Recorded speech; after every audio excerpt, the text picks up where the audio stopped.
एक लड़की है 32 साल की और उसने जिंदगी में कुछ नहीं किया, कुछ भी नहीं, एक भी चीज नहीं। नाम है इचिगो। कॉलेज छोड़ दिया था बरसों पहले। उसके बाद खाना, सोना, वीडियो गेम खेलना, बस यही 3 काम पूरा दिन, हर दिन, साल दर साल। घर से बाहर निकलती है तो बस पास वाली दुकान तक सामान लेने। एक भी नौकरी नहीं की जिंदगी में। एक भी बार किसी ने नहीं पूछा तू क्या करती है, शायद इसलिए क्योंकि जवाब सबको पता था। उसके माँ बाप नीचे एक बेंतो की दुकान चलाते हैं। जापान में बेंतो मतलब डिब्बे वाला खाना। घर के ठीक नीचे दुकान, ऊपर जिंदगी, और इचिगो दोनों में से किसी में शामिल नहीं। बस ऊपर अपने कमरे में पड़ी रहती है, जैसे कोई भूत हो जो ना दिखे, ना बोले, बस हो। फिर एक दिन उसकी बड़ी बहन फुमिको वापस आ जाती है। तलाक हो गया उसका, तो लौट आई माँ बाप के पास दुकान में हाथ बटाने। पर भाई फुमिको के आते ही घर की हवा बदल गई। वो माँ के कान भरने लगी, कब तक इचिगो को ऐसे पालोगी, कब तक ये परिवार पर बोझ बनी रहेगी। ये लड़की बिगड़ चुकी है, इसे अब अपने पैरों पर खड़ा होना होगा। शाम को काम खत्म करके फुमिको फिर ऊपर आती है और इचिगो पर शुरू हो जाती है। टोकना, ताना मारना, सवाल पूछना। इचिगो उसे नजरअंदाज करती है। नीचे दुकान में जाती है, जो मिलता है उठा लेती है। खाने के लिए माँ भी नाराज होती है, बोलती है अगर दुकान में मदद नहीं करनी तो कम से कम अपने भांजे को तो संभाल। इचिगो कहती है मैं तो करती हूँ भाई, सब कुछ ठहरे हुए पानी जैसा था, ना कोई लहर ना कोई हलचल, बस रुकी हुई जिंदगी। उस शाम इचिगो सुयेन वाली दुकान जाती है नाश्ता खरीदने। चलने का मन नहीं तो साइकिल ले लेती है। दुकान में कुछ सामान उठाती है। एक नौकरी का इश्तिहार दिखता है। दीवार पर एक पल रुकती है, देखती है, फिर आगे बढ़ जाती है, जैसे उसने कुछ देखा ही नहीं, जैसे वो इश्तिहार उसके लिए है ही नहीं। वापस आते हुए एक बॉक्सिंग जिम के सामने से गुजरती है। अंदर एक आदमी बॉक्सिंग कर रहा है, भूसे मार रहा है, पसीने में भीगा हुआ। इचिगो रुक जाती है, कुछ सेकंड देखती है, फिर भाई कुछ चीजें आंखों में अटक जाती है। चाहे तुम देखो कुछ सेकंड के लिए ही। अगली सुबह फुमिको और माँ नीचे दुकान की तैयारी कर रही है। इचिगो ऊपर सो रही है। माँ खाना लेकर आती है, कहती है तेरा दांत के डॉक्टर का दिन है आज जा। इचिगो बोलती है फालतू है, टाइम की बर्बादी। माँ जिद करती है जा, अपने दांतों का ख्याल रख। और फिर फुमिको शुरू हो जाती है, किसके पैसे से जा रही है दांत दिखाने, अपने कमाए या माँ की पेंशन का इंतजार कर रही है। भाई ये वो वाक्य था जिसने इचिगो के अंदर कुछ तोड़ दिया। इचिगो ने कटोरा पटक दिया। फुमिको ने हाथ उठाया। इचिगो ने एक ड्रिंक उसके ऊपर फेंक दी। फुमिको ने टमाटर की चटनी की बोतल उठाई और सीधे इचिगो के बालों में निचोड़ दी। बस हद हो गई। दोनों बहनें वहीं खाने की मेज पर लड़ पड़ी। हाथापाई, चीख पुकार, सामान गिरने आवाजें। माँ ने किसी तरह रोका, फिर खुद रोने लगी। बोली मैं थक गई हूं, हर बार फुमिको आती है तो ये घर जंग का मैदान बन जाता है, मैं और नहीं सह सकती। इचिगो गुस्से में बाहर चली गई। जब लौटी तो बोली मैं यहां से जाना चाहती हूं, अलग रहना चाहती हूं। माँ ने कहा आसान नहीं होगा। फिर एक पल रुकी और बोली पर शायद तेरे लिए अच्छा हो, तू थोड़ी आजाद हो। और माँ ने उसे किराए के पैसे दे दिए। उसी दिन इचिगो ने सामान बांधा और एक छोटे से किराए के कमरे में चली गई। जिंदगी में पहली बार अकेली, पहली बार उसने सच में एक रिज्यूमे बनाने की कोशिश की। हाथ कांपे, दिमाग अटका, क्योंकि लिखने को था ही क्या। फिर उसी सोयन वाली दुकान में नौकरी के लिए अर्जी दी, वही दुकान जहां वो नाश्ता खरीदने जाती थी। इंटरव्यू में मैनेजर ने तुरंत पकड़ लिया, तुम्हारा कोई काम का तजुर्बा नहीं है। इचिगो ने कहा मैंने अपनी माँ की बेंटो की दुकान में मदद की है। मैनेजर ने पूछा कौन सी दुकान। जब उसे पता चला कि इचिगो की माँ साइको बेंटो चलाती है, वही दुकान जहां वो स्कूल के जमाने में खाना खाता था, उसके चेहरे पर मुस्कान आ गई। पुरानी यादों के खातिर उसने इचिगो को मौका देने का फैसला किया। पर बस एक ही जगह खाली थी, रात की शिफ्ट। बोला हफ्ते में 4 शिफ्ट लगाओगी तो महीने के करीब $1200 कमा लोगी। इचिगो के पास कोई और रास्ता नहीं था, मान गई। अगले दिन से ट्रेनिंग शुरू हुई। वहां उसकी मुलाकात हुई एक और पार्ट टाइमर से। नामो ये लड़का बोलना बंद ही नहीं करता था। लगातार बातें, लगातार छेड़खानी, लगातार चिपकना। इचिगो को बेचैनी होती थी और वो नहीं थी तो चुप रही, सहती रही, जैसे सहने की आदत पड़ चुकी हो। फिर एक दिन कोनो दुकान में आया, वही आदमी जिसे इचिगो ने बॉक्सिंग जिम में देखा था। इचिगो को हैरानी हुई, कोनो ने सामान खरीदा पर अपने केले भूल गया। काम खत्म होने के बाद इचिगो केले लेकर जिम गई उसे वापस देने।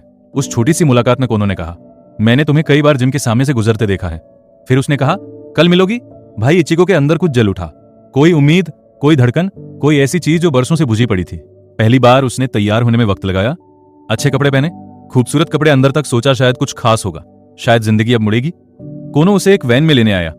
बातों बातों में पता चला कि वो पहले पेट्रोल पंप पर काम करता था, अब बेरोजगार है। वो उसे चिड़ियाघर ले गया। पर भाई जैसे जैसे बातें हुई, कोनो की असलियत सामने आने लगी। इचिगो की तरह वो भी जिंदगी में बहता जा रहा था, बिना दिशा, बिना मकसद। बॉक्सिंग ही एक चीज थी जिसमें उसकी रूह बसती थी, बाकी सब खाली। पूरे वक्त माहौल अजीब रहा, ना बातें बनी, ना हंसी आई, बस 2 अधूरे लोग एक दूसरे के सामने बैठे रहे। आखिर में इचिगो ने पूछा तुमने मुझे क्यों बुलाया। कोनो ने सीधा जवाब दिया तुम ऐसी लगती हो जो मना नहीं करेगी। बस इतना ही, ना प्यार ना दिलचस्पी, बस एक अंदाजा कि ये लड़की ना नहीं बोलेगी। अगले दिन काम पर नामो फिर शुरू हो गया। बाहर चलोगी, कहीं चलें, बार बार वही सवाल। इचिगो कोई दिलचस्पी नहीं दिखा रही, पर वो रुकता ही नहीं। तभी कोनो फिर दुकान में आता है, केले खरीदने। इस बार उसके पास पैसे नहीं है तो केलो की जगह वो इचिगो को अपने बॉक्सिंग मैच के 2 टिकट दे जाता है। नामो वहीं खड़ा था, बेशर्म, तो वो भी साथ चल पड़ा। मैच में जब इचिगो और नामो ने देखा कि रिंग में लड़ रहा इंसान कोनो है, दोनों हैरान रह गए। कोनो जबरदस्त लड़ा, जान लगा दी, पर आखिर में वो हार गया। मैच के बाद इचिगो कोनो का इंतजार करती है। दोनों खाना खाने जाते हैं, पर नामो वो बेशर्म पीछे पीछे आ जाता है और मेज पर बैठ जाता है जैसे उसे बुलाया गया हो। खाने के दौरान कोनो बताता है कि यह उसका आखिरी मैच था। उम्र की हद पार हो गई, अब बॉक्सिंग खत्म। इचिगो पूछती है, मैच के बाद तुमने और सामने वाले ने कंधे क्यों छुए, क्या तुम दोस्त हो? नामो बताता है, ये बॉक्सिंग में आम बात है, खेल भावना का इजहार। कुछ देर बाद इचिगो बाथरूम जाती है और भाई जैसे ही वो जाती है सब बदल जाता है। कोनो नामो से पूछता है, तुम दोनों में कुछ चल रहा है? नामो वो झूठा बोलता है, अरे इचिगो ही मेरे पीछे पड़ी है। मिन्नतें करती है कि उसे बाहर ले जाऊं। कोनो ने सुना और सुनते ही उसने नामो को घूंसा मारा और बिना कुछ कहे चला गया। जब इचिगो बाथरूम से लौटी सब बिखरा पड़ा था। कोनो गायब। नामो ने कहा उसे कोई काम था, चला गया। इचिगो को कुछ समझ नहीं आया, वो पी चुकी थी, नशे में बाहर गिर गई। भाई अब जो हुआ वो सुनना मुश्किल है पर कहना जरूरी है। नामो उसे एक होटल ले गया और उसकी मर्जी के बिना, उसके रोने के बावजूद, उसके मना करने के बावजूद उसने जबरदस्ती की। जब इचिगो ने विरोध किया उसने मारा और जारी रखा। एक इंसान ने दूसरे इंसान को तोड़ दिया अंदर से बाहर से।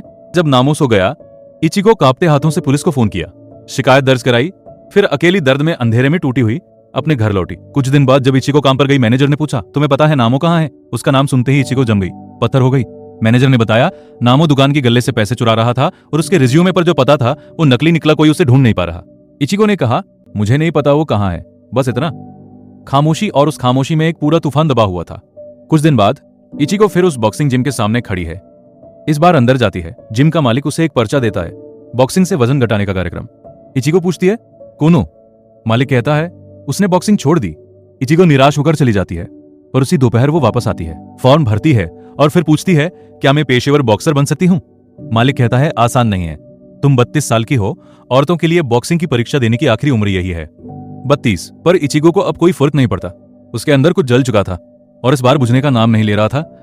उसे एक कोच मिलता है, कोबाशी, जो उसे बिल्कुल शुरू से सिखाता है। पहला घूंसा, पहला बचाव, पहला कदम, हर चीज जीरो से। और उस दिन से इचिगो रोज जिम जाने लगती है, ट्रेनिंग करती है, फिर सीधा काम पर, काम से वापस, फिर ट्रेनिंग। जिंदगी एक चक्र बन गई, पसीना, मेहनत, थकान और फिर से पसीना। पर भाई पहली बार जिंदगी में, पहली बार इचिगो को लगा कि उसके जागने की कोई वजह है, कि वो बस सांस नहीं ले रही, जिंदा है। एक रात दुकान में कोनो आ धमका, पूरा नशे में, इतनी बुरी हालत कि दुकान में ही उल्टी कर दी। स्टाफ ने उसे घसीटकर बाहर सड़क पर छोड़ दिया, जैसे कोई टूटा हुआ सामान हो। अगली सुबह जब इचिगो की शिफ्ट खत्म हुई, कोनो वहीं पड़ा था, बारिश में भीगता हुआ, टूटा हुआ। इचिगो ने उसे उठाया, अपने घर ले गई, हैंगओवर का सूप बनाया। काम पर जाने से पहले बोली, जब तक चाहो यहां रह सकते हो। कोनो ने हैरानी से पूछा, तुम मुझे घर क्यों ला रही हो? तुम्हारा और नामो का तो, इचिगो ने बीच में ही टोका, मेरा और नामो का कुछ नहीं है? कुछ भी नहीं था। उस शाम जब इचिगो काम से लौटी, कोनो अभी भी वहां था, पर इचिगो अचानक गिर पड़ी। सर्दी लग गई थी, बुखार, कमजोरी, थरथराहट, सब एक साथ। कोनो ने उसकी देखभाल करने की कोशिश की, खाना बनाया, पर भाई खाना क्या था? गोश्त का एक बड़ा सा टुकड़ा, इतना सख्त कि चबाना नामुमकिन।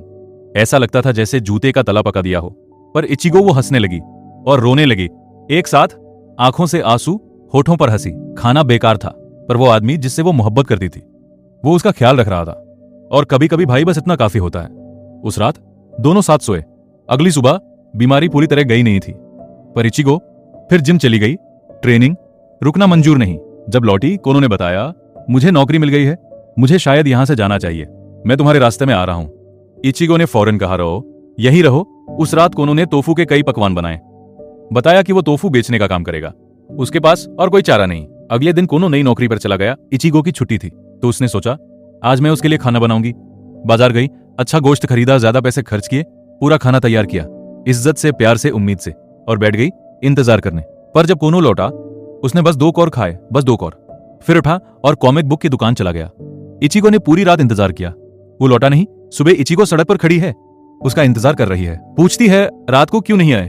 तभी कोनो का एक साथी पूछता है, ये कौन है? कोनो ठंडे लहजे में बोला, मेरी बहन है। भाई बस ये एक शब्द था, पर इसने इचिगो के अंदर जो कुछ बचा था वो भी राख कर दिया। वो इस्तेमाल हुई, फिर फेंक दी गई जैसे कोई चीज हो, इंसान नहीं। पर इस बार इचिगो टूटी नहीं।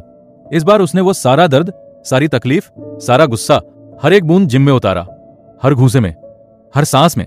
उसने जिम के मालिक से कहा, मैं बॉक्सिंग की परीक्षा देना चाहती हूँ। मालिक ने समझाया, यह आसान नहीं है, घूसा लगता है तो दर्द होता है, असली दर्द।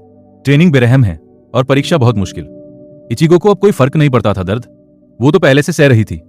बस रिंग के बाहर अगले कुछ महीनों में इचिगो बदल गई पूरी तरह। 20 पाउंड वजन कम हुआ, शरीर तेज हो गया, घूंसे साफ पड़ने लगे।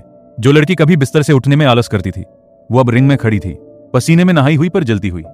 फिर वो दिन आया, बॉक्सिंग लाइसेंस की परीक्षा, पहला स्पैरिंग मैच। दिल धड़क रहा था, हाथ कांप रहे थे, पर इचिगो खड़ी रही, लड़ी और नतीजा आया पास। कोच तक हैरान थे, ये वही लड़की है। काम पर एक दिन मैनेजर ने उससे बदतमीजी की। इचिगो ने एक सेकंड भी नहीं सोचा, घूंसा मार दिया, नौकरी गई फौरन। पर इचिगो को कोई अफसोस नहीं था। एक दिन कोनो तोफू बेचते हुए जिम के पास से गुजरा, शीशे से अंदर देखा, इचिगो ट्रेनिंग कर रही थी, घूंसे मार रही थी, तेज, सटीक, ताकतवर। कोनो ठिठक गया, ये वही इचिगो थी, वो लड़की जो कभी बिस्तर से नहीं उठती थी। उस रात जब इचिगो घर लौटी, उसका बाप बाहर खड़ा था, दोनों खाना खाने गए।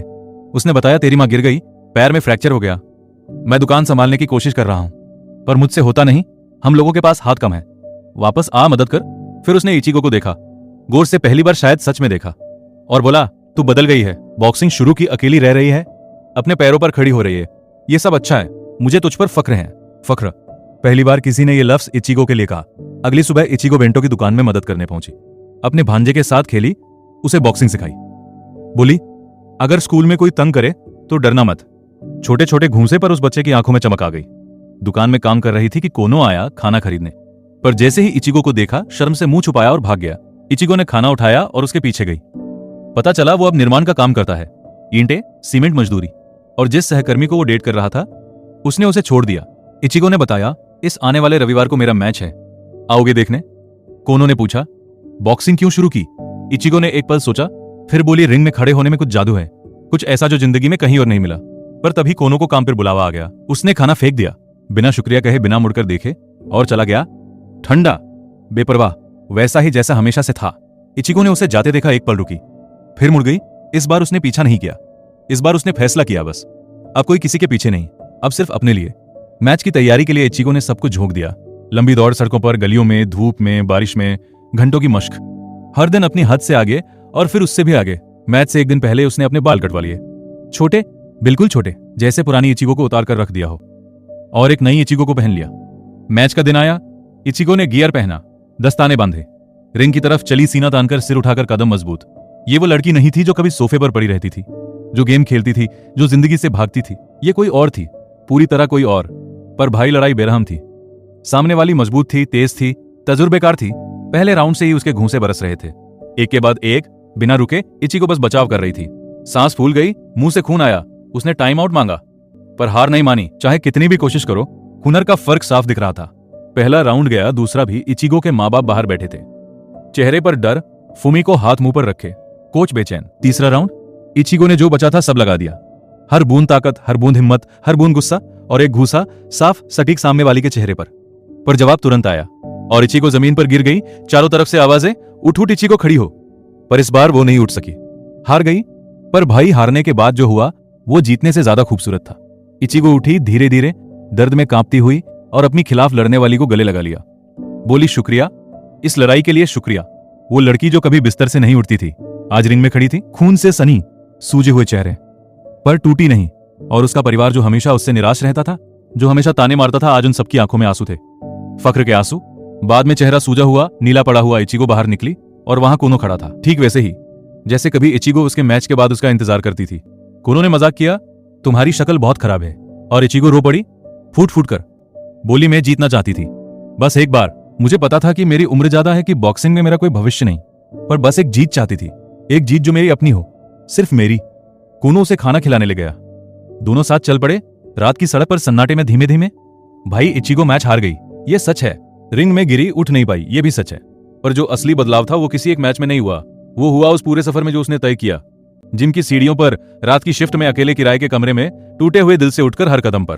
ट्रेनिंग ने उसे अनुशासन दिया, दर्द ने उसे ताकत दी, और उस पूरे संघर्ष ने उसे एक नई पहचान दी, अपनी, सिर्फ अपनी। कभी कभी भाई, जिंदगी में नतीजा नहीं बदलता, तुम लड़ते हो और हारते हो, तुम कोशिश करते हो और गिरते हो, पर उस लड़ाई के बाद तुम वो इंसान नहीं रहते जो पहले थे। और शायद यही असली जीत है। जिंदगी बदलती है, पर हमेशा जीतने से नहीं, कभी कभी सिर्फ खड़े होने से, सिर्फ ये कहने से कि मैं अब और नहीं रुकूंगी।